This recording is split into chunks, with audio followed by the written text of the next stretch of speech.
Saudara-saudariku yang terkasih, hari ini Minggu 20 November 2022.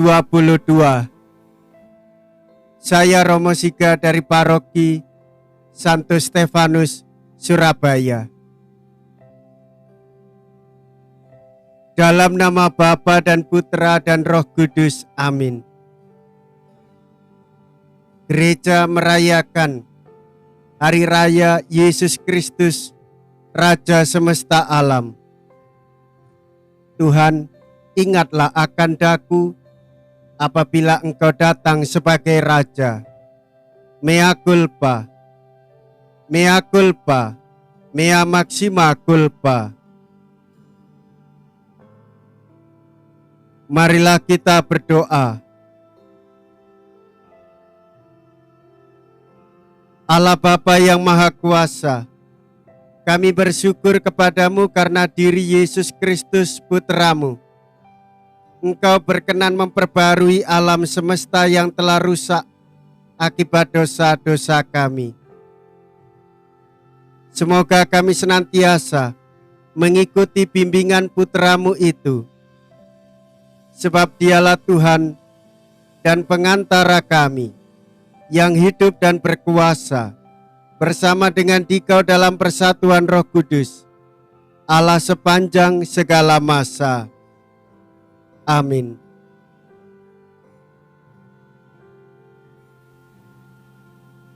Tuhan bersamamu dan bersama rohmu.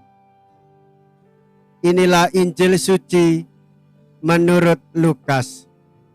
Dimuliakanlah Tuhan. Lukas bab 23 ayat 35 sampai dengan 43.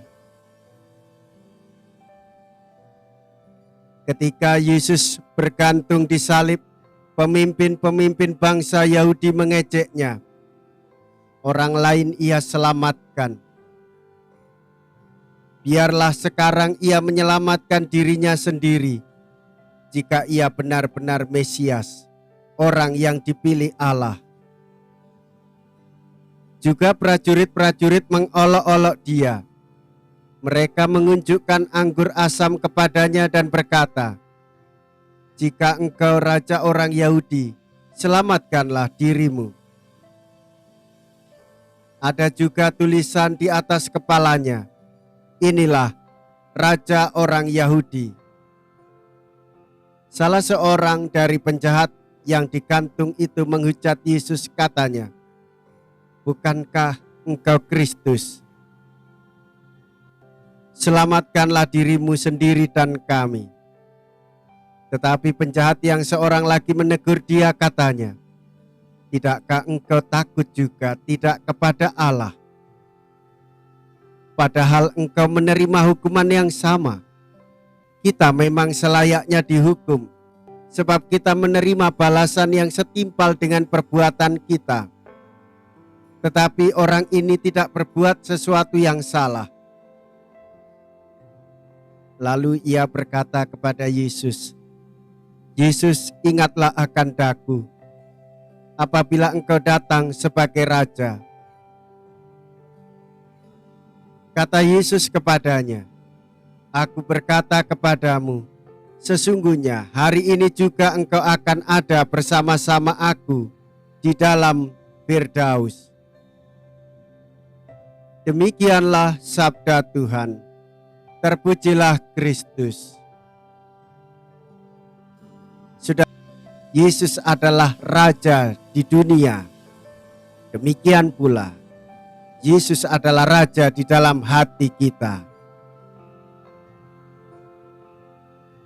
Saudara-saudari, Yesus dan kerajaannya berbeda dengan raja dan pemerintahan apapun di dunia ini.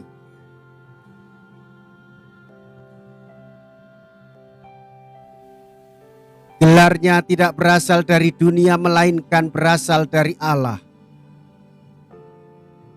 Ia memperkenalkan misteri Allah Bapa yang penuh kasih menyelamatkan umatnya. Kesaksiannya ini memanggil setiap orang untuk mengimaninya dengan total, tidak setengah-setengah. Saudara-saudari, sikap yang mendua dalam mencintai Yesus pada akhirnya hanya akan menimbulkan sikap menolak Yesus. Bapak, Ibu, saudara-saudariku yang terkasih, Yesus telah melepaskan kita dari kuasa kegelapan dan memindahkan kita dari segala kejahatan. Yesus memindahkan kita ke dalam kerajaan anaknya yang terkasih. Di dalam Kristus itulah kita memiliki penebusan, yaitu pengampunan dosa. Kristus adalah gambar Allah yang tidak kelihatan. Dia adalah yang sulung, yang lebih utama dari segala yang diciptakan. Karena di dalam Dialah telah diciptakan segala sesuatu, yang ada di surga dan yang ada di bumi, yang kelihatan dan yang tidak kelihatan, baik singgasana maupun kerajaan, baik pemerintah maupun penguasa. Segala sesuatu diciptakan oleh Dia dan untuk Dia. Oleh sebab itu, Bapak, Ibu, saudara-saudariku yang terkasih, hendaknyalah kita sebagai orang-orang yang beriman bersembah sujud di hadapan Tuhan dan mewartakan kepemimpinannya yang membawa keselamatan bagi semua orang. Marilah kita berdoa. Allah Bapa yang Maha Kuasa, kami bersyukur atas kehadiran Putra-Mu di tengah-tengah kami untuk membimbing dan merajai kami. Semoga rohnya memperdamaikan dan mempersatukan semua bangsa, sehingga semakin banyak orang Kau perkenankan menerima anugerah kehidupan baru. Dengan pengantaraan Kristus Tuhan kami. Amin. Tuhan beserta kita, sekarang dan selama-lamanya. Semoga Allah yang Maha Kuasa memberkati saudara sekalian, Bapa dan Putra dan Roh Kudus. Amin. Saudara-saudariku yang terkasih, pergilah. Ibadat sabda sudah selesai. Syukur kepada Allah.